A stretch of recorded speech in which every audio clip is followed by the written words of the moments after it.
Hi everybody, I'm Jones. And I'm Man, and we're Jones and Mann. And tonight, it's long awaited, but we're going to Jones on the Blantons episode. Really? Yeah. Well, you know what?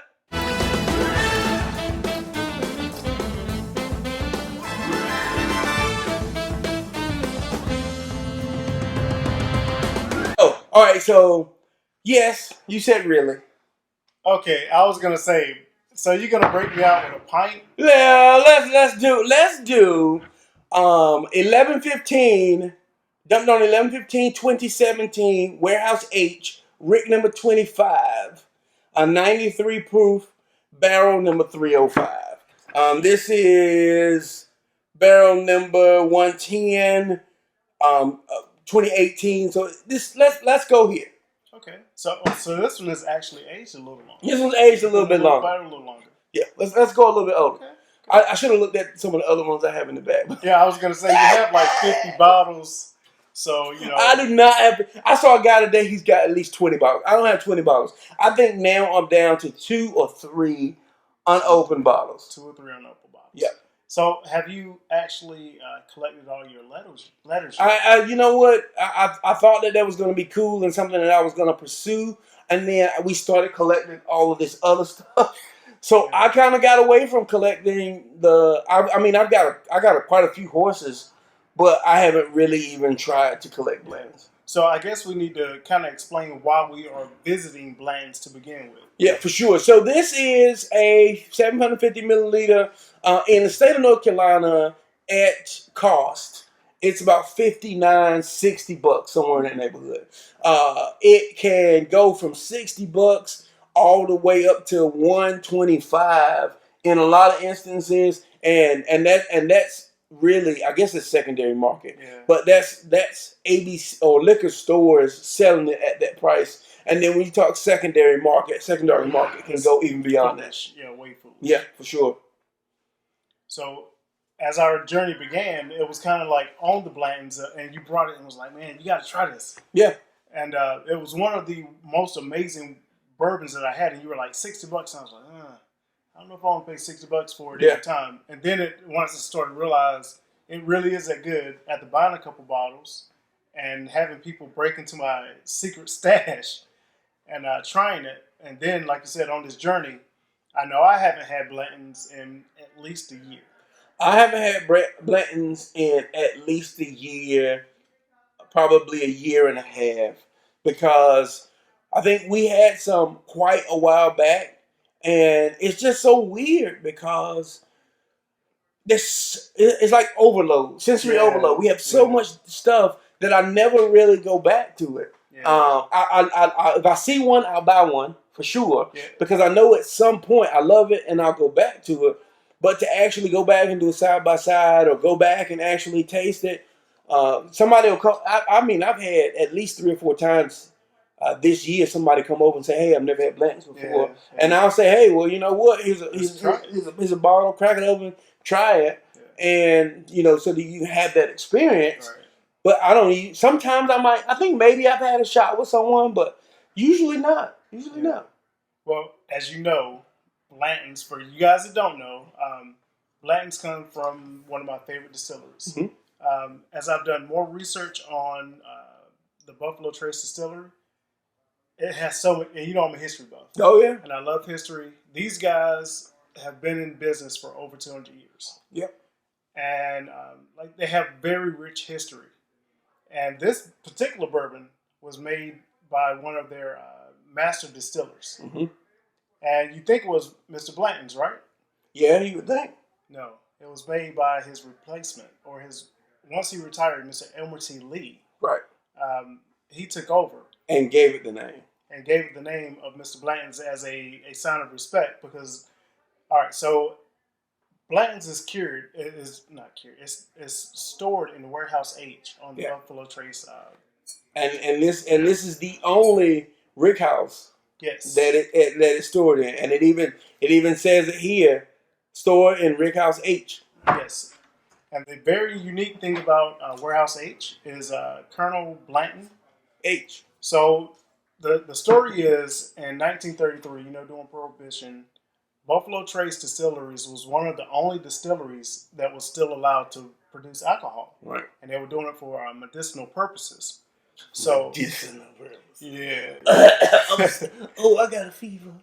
So as the demand went up, Colonel Blanton needed another warehouse to age his bourbon. So he decided to make Warehouse H, which is a metal warehouse. And what he didn't realize at the time, or maybe he did with foresight, it was a metal building. Mm-hmm. So that metal building, aging it in that metal building, it let the temperatures from outside kind of mimic more of the aging, and it sped up the process. So a lot of people probably think Blanton's aged 20, 30 years. No, Blanton's is only aged for roughly about 6 years. Yeah. But because of the drastic temperature changes from the outside, it gives it a unique taste. A more aged kind of taste, yeah. Yeah, and the other neat thing that I found out about Blanton's was that it is, it was one of the first single barrel bourbons in 1984. Mm-hmm. So as the story goes, Emerson Lee was saying, every time Mr. Blanton would have dignitaries come over, he would go out and he'd select one barrel. And that would be, he would bottle it individually, and that's what he would get him. Mm-hmm. And that's where the concept of the single barrel came from. So now Blanton's they are the originator of that single barrel. Right. So like I said, Buffalo Trace Distilleries, a lot of rich history. Got to get up there, man. Got to get up there. Hey, look, I'm saying we need to schedule this. Yeah, but I think before the summer's over, we need to get there. Yeah. And you see me geeking out over it because I know this is one of those episodes where I already know the bourbon is good. Yep. So this is what Jones was referencing at the beginning of the episode is each horse represents a position in the Derby. Yes. And each horse is not numbered, lettered. Yes. So this is an N and this is an A. And Blanton says, or Buffalo Trace says that there's an equal number of the letters produced. What happens is people hoard certain letters so that it seems like you can only. It's like the McDonald's game, but I think the McDonald's game. There's only a limited number of certain pieces produced, but there's an equal number of each letter produced. It's a total of 8 overall letters, which is Blanton's. Yes, and there's. Exactly, and at the same time, is the horse idea came about in '99. Yeah, I want to see that there's a different like this one's up position, this was down position. Yeah. So each letter has a different position in the Derby. That's right. That's exactly right, and the S signifies the finisher. Yep. Yep. So I think that I think there's a lot of history here. Something that you didn't mention that I know that we both know. That this is the only expression of Blanton's that's issued in the U.S. But there is also different, I think there's 5 or 6 different expressions that are located throughout the world. Yeah. I'm hoping, my eyeballs are going out to that person that watches that we know, that I can get that Japanese version of Blanton's. Yes. And I'm working on, I had an opportunity to get a limit. I guess it's the limited, which is more silverish kind of. Okay. And I didn't get it because we were into so many other things, and now I'm like, man, I wish I had got it. Because I think it's, I didn't get it. That's plain and simple. I've been bottle shamed so much that I decided not to. But now I'll probably end up buying it later. But let's do what we do. I think we open this up. It's a wax coating. It has the cool little flip off here that makes it easy to pop. And there you have it. And I mean I already know the smells amazing. So we're gonna do this. We're gonna follow the same process. We're gonna pour us 2 neat pours. We're going to pour it on the rocks, and we're going to talk about what we like, what we don't like. Yeah. So we've been doing this for roughly about 1.5 years now? Oh, yeah, somewhere in that neighborhood. Yeah, because We started really, about a year and a half. June will be probably a year and a half. Yeah. So let's see if it holds true. Like I said, I haven't had this. I haven't had it in at least a year. Smells amazing. And one thing I wanted to add is Jones was always into whiskeys and bourbons. I was not.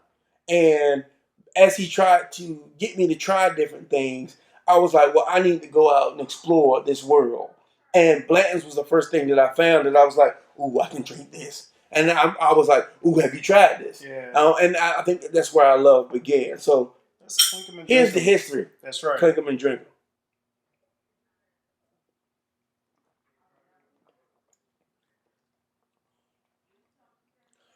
And something I found is a lot of people say that Blanton's is bland. Really? I've heard people say that it's bland tones, but this is it's peppery. It's got there's a little like a hose kind of burning, but it's not an unpleasant burn. It is a rich, creamy, buttery kind of, and I think that there's a lot of flavor there.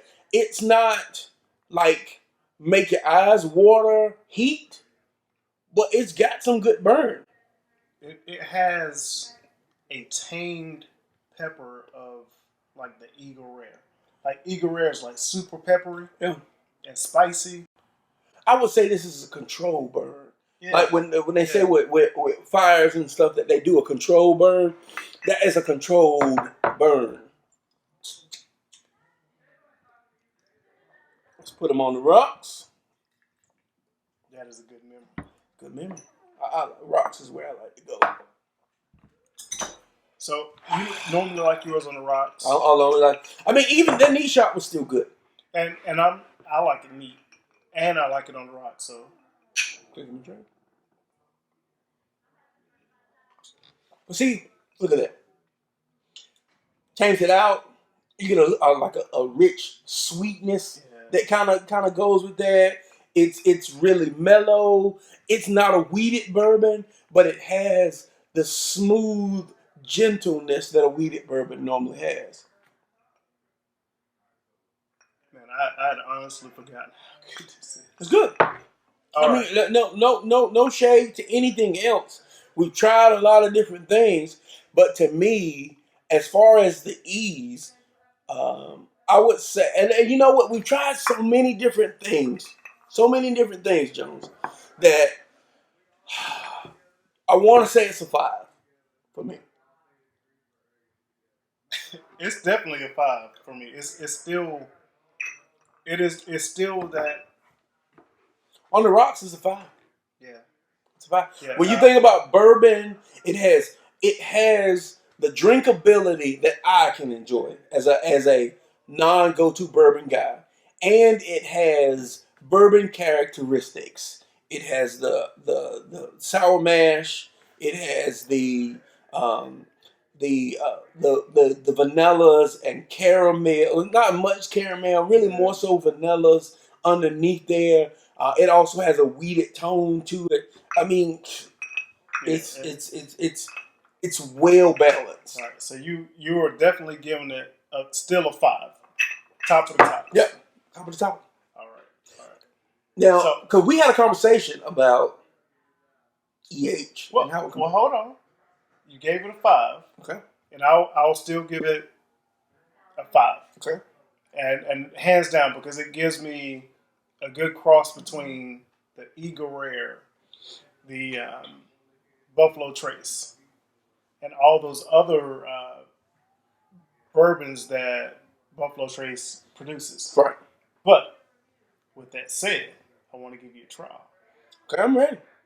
You ready? I'm ready. So do you think... I'm born ready. Now, I've been drinking all night, but I'm born ready. You're born ready. All right. I like it. So let's slide these to the side.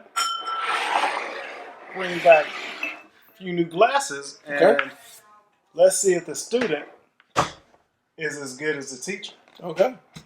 So we're going to break back out the E.H. Taylor. And if you have not seen the video, please go back, check us out. So we're going to open it up here. Oh, Jones versus bottle. Yeah, Jones versus bottle.